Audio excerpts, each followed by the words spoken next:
அனைவருக்கும் வணக்கம். இன்று வார்த்தை வியாபாரி சேனலில் நம்ம ஒரு அழகான ஒரு கதையை பார்க்கலாம். அதாவது எல்லாரும் சொல்லுவாங்க இல்லையா, பழமொழி ஒன்று, நுணலும் தன் வாயால் கெடும் அப்படின்னு சொல்லிட்டு.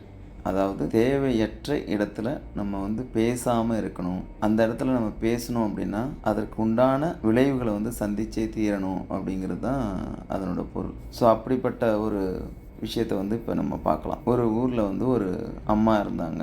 அந்த அம்மாவோட மகனும் சேர்ந்து வளர்ந்தான். ஸோ அந்த பையன் சுட்டி கிடையாது, புத்திசாலியும் கிடையாது. அதாவது அந்த அம்மா அவனை திருத்துறதுக்காக எவ்வளவோ முயற்சி செய்தும் அந்த பையனை அந்த அம்மானால் திருத்த முடியலை. அப்படி இருக்கையில் அவன் என்ன பண்ணுவான், சரியாக பள்ளிக்கூடமும் போக மாட்டான், சரியாக படிக்கவும் மாட்டான். ஸோ இவனை என்ன பண்ணுறது அப்படின்னு சொல்லிட்டு அந்த அம்மா எவ்வளோ முயற்சி செய்து பார்த்தும் முடியலை. சரி அப்படின்னு சொல்லிட்டு அந்த பையனுடைய விருப்பம் போலவே அந்த அம்மா வாழ விட்டாங்க. ஏன்னா நிறைய சமுதாயத்தில் நடக்கக்கூடிய விஷயங்கள் இதுதான். தன்னுடைய பெற்றோர்கள் எவ்வளவோ கூர்ந்து கவனித்து பார்த்தாலும் கூட சில மாணவர்கள் ஏமாற்றி தன்னுடைய வேலையை சரியாக செய்யாமல் அல்லல் பட்டுட்டு இருக்கிறாங்க. இன்றைக்கி நம்ம நிறைய பேரை நம்ம பார்த்துட்ருக்கோம். அப்படி தான் இவனும். ஸோ இவன் என்ன பண்ணுறான், படிப்பு சரியாக ஏறாமல் வேலைக்கு செல்ல ஆரம்பிக்கிறான். நம்ம ஊரில் எல்லாம் பார்த்திங்க அப்படின்னா ஒரு 8th 9th அப்புறம் சரியாக படிக்கலை அப்படின்னா என்ன பண்ணுவாங்க, ஏதோ ஒரு வேலைக்கு போக ஆரம்பிச்சிருவாங்க. அப்படி இந்த பையனும் வேலைக்கு போக ஆரம்பிக்கிறான். வேலைக்கு போகிற இடத்துலையும் பார்த்திங்க அப்படின்னா இவனுடைய தொந்தரவு அதிகமாக தான் இருக்கும். எதுக்குன்னே தெரியாமல் சம்மந்தம் இல்லாமல் பேசக்கூடிய நபராகத்தான் இவன் இருந்தான். இவங்க அம்மாவும் எவ்வளோ சொல்லி பார்த்தாங்க, ஏண்டா உனக்கு படிப்பும் வரல, பள்ளிக்கூடமும் நீ போகலை, அட்லீஸ்ட் ஒரு வாய் அதிகம் பேசாத புத்திசாலித்தனமாகவும் சாமர்த்தியமாகவும் நடந்தக்கூடிய ஒரு மனிதனாகனாவது நீ இருக்கணும்டா அப்படின்னு சொல்லிட்டு அந்த அம்மா திரும்ப திரும்ப அந்த பையனுக்கு அறிவுரை சொல்லிக்கிட்டே இருக்கிறாங்க. ஆனால் அவன் அதை கேட்பதா இல்லை. அவன் என்ன பண்ணுறான், இப்படி வேலைக்கு போகிறான். வேலைக்கு போயிட்டு டெய்லியும் வந்து கொண்டு இருக்கிறான். அப்படி என்ன ஆகுது, ஒரு நாள் அவன் தன்னுடைய வேலைக்கு போயிட்டு ஒரு பணத்தை வச்சிருக்கிறான். அதாவது என்ன அப்படின்னா ஒரு 500 ரூபா மதிப்புள்ள பணத்தை அவனுடைய சட்டைப்பையில் வச்சுருக்கிறான். பார்ப்பதற்கு ஆள் வேலைக்கு போயிட்டு வந்துடுறதுனால பார்ப்பதற்கு ஆளும் ஒரு பிச்சைக்காரனை போல் இருக்கிறான். வர்றான். வீட்டுக்கு போகிற வழியிலே ஒரு கோயில் இருக்குது.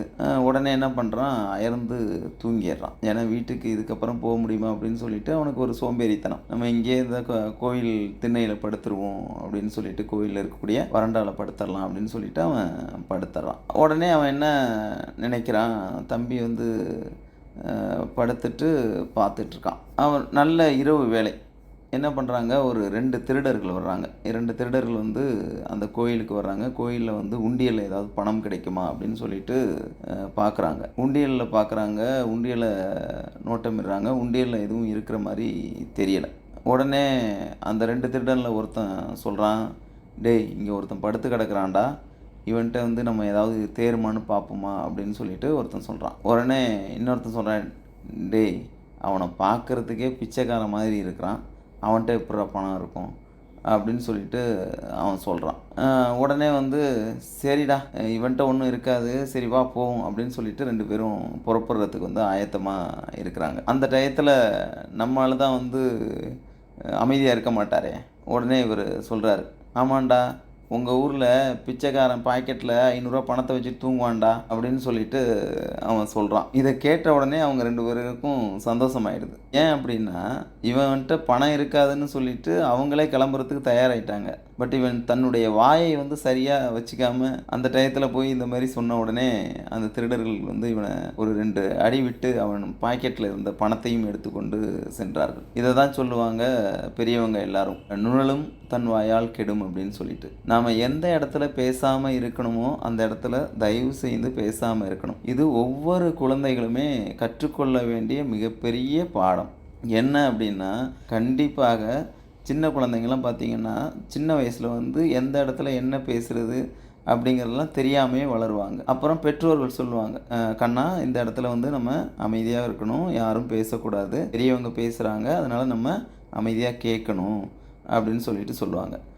நம்ம குழந்தைங்க சின்ன வயசில் பேசுகிறப்ப மழலை அழகு அப்படின்னு சொல்லிட்டு பேச விட்டுருவோம். ஆனால் போக போக குழந்தைகள்கிட்ட நம்ம சொல்லிக் கொடுக்க வேண்டிய விஷயம் என்ன அப்படின்னா, அடுத்தவங்க பேசுகிறத சரியாக கவனிக்கணும், அப்சர்வ் பண்ணணும். அதை கவனித்து கூர்ந்து கவனித்து அதில் என்ன இருக்குது அப்படிங்கிறத புரிஞ்சுக்கணும். புரிஞ்சுக்கிட்டு அதுக்கப்புறமா நம்ம பேசணும். சில இடங்கள்ல நம்ம பேசாமல் அவங்க சொல்கிற நல்ல விஷயங்களை கவனிக்கணும் அப்படிங்கிறத நம்ம ஒவ்வொரு முறையும் குழந்தைகளுக்கு நம்ம சொல்லி கொடுத்தோம் அப்படின்னா, கண்டிப்பாக குழந்தைகள் சாதாரண குழந்தைகள் கூட நல்ல வல்லமை பெறக்கூடிய குழந்தைகளாக மாறுவாங்க அப்படிங்கிறதுல எந்த ஒரு ஐயமும் இல்லை. ஸோ நீங்களும் குழந்தைகளை சொல்லுங்கள், சரியான இடத்துல மட்டும் பேசணும், தேவையில்லாத இடத்துல பேசக்கூடாது அப்படிங்கிறதையும், ஒவ்வொரு விஷயத்தையும் கூர்ந்து கவனிக்கணும். அந்த கூர்ந்து கவனித்தல் அப்படிங்கிறதே உங்களுடைய வாழ்க்கையில் மிகப்பெரிய மாற்றத்தை உண்டு பண்ணும் அப்படிங்கிறதையும் சொல்ல வேண்டும். ஸோ இதன் மூலமாக அனைத்து குழந்தைகளுக்கும் சொல்லிக்கிறேன்,